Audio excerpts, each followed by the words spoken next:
Hello, everyone. Welcome to Therapy Clips with Dr. O. Today, our focus will be on one question. Is anxiety necessary in our lives?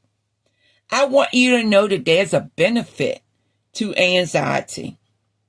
It is helpful when we need to do something and we really need to get it done.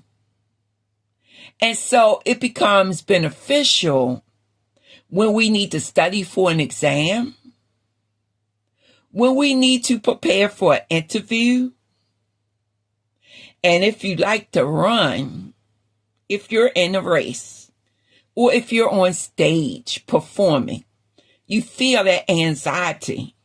And it's necessary because it's going to propel us into doing what we need to do for ourselves. However, anxiety is considered a problem if it starts to interfere with things like sleeping, eating, socializing, and functioning. So ask yourself this question, and you can write the response in your journal book. What aspects of your life do your symptoms of anxiety interfere with?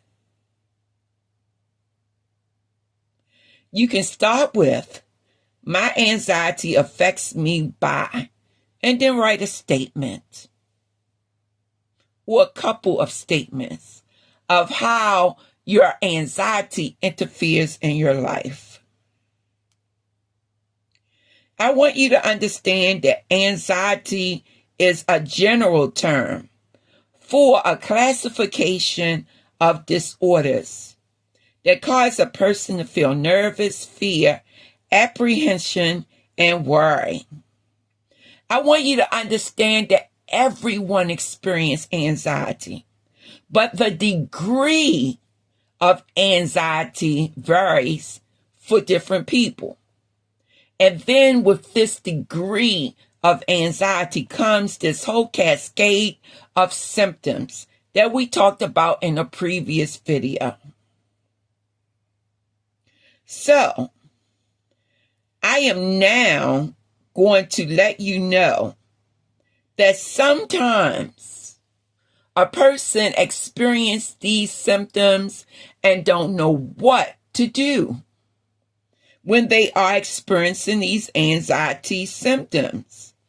To take a few minutes of your time to write in your journal book what you would do when you feel anxiety is important for you. So take a few minutes to do that now. And then I will begin to speak again.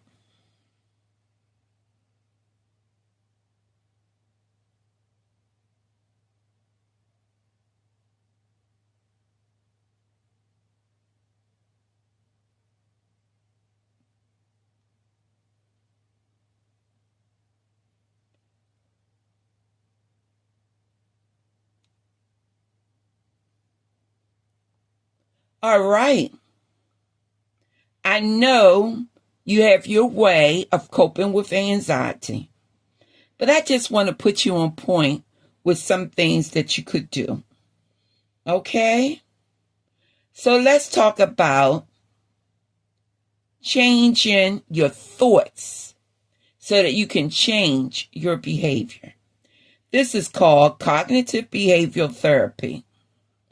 And it focuses on identifying and changing negative thoughts that contribute to anxiety.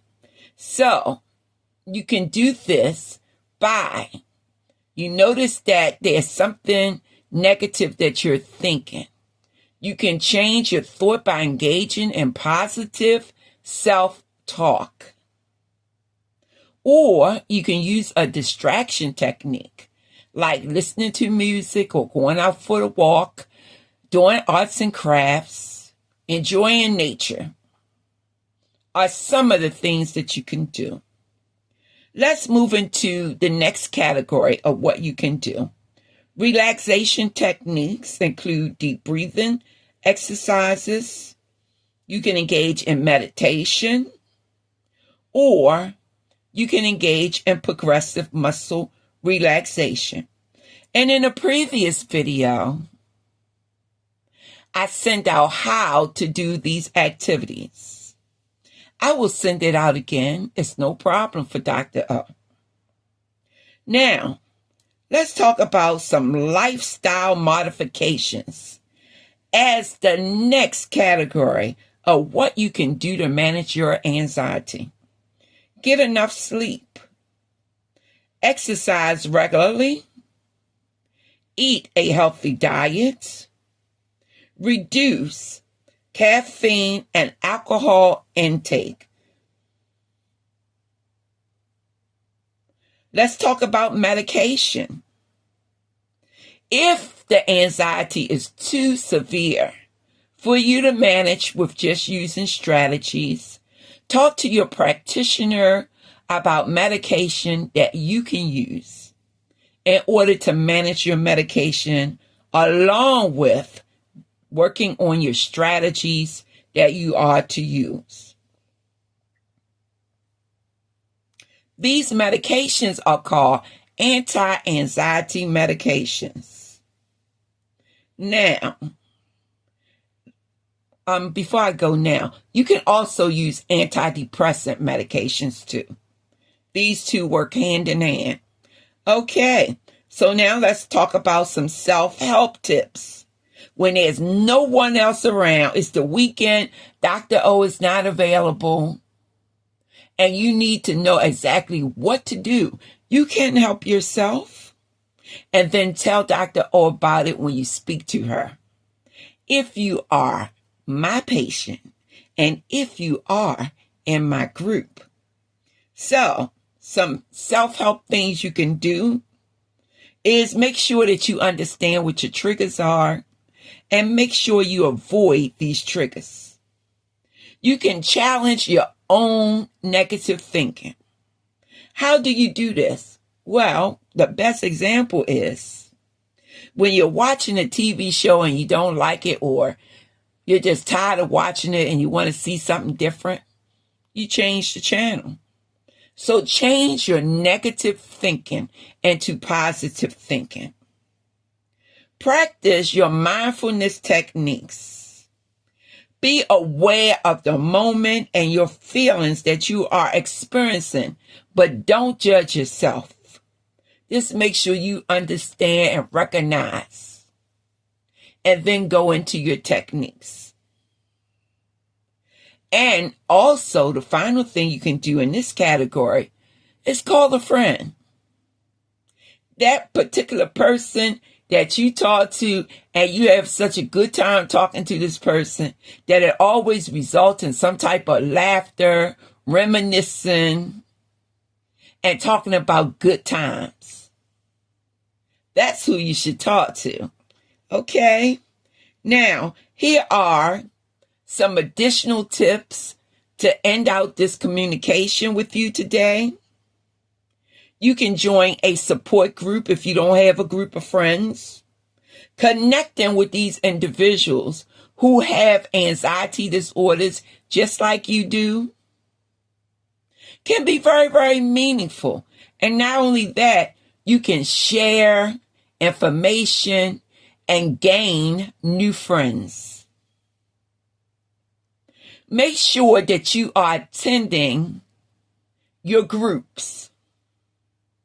I'm talking about the groups that result in you receiving information on how to handle your anxiety or anything else you may be experiencing. Don't forget to journal. If you don't have a journal book, please get one. Because as I go through these activities with you, I want you to write so that you can remember what you need to do to help yourself. Remember, it is a two-way street between you and I.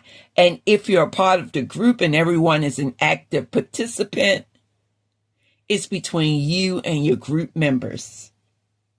Also, the final thing is to talk to your therapist, your counselors, your PRP staff, and any recovery personnel that's around to assist you about whatever is bothering you, because someone in your support team group will help you to get through the situation.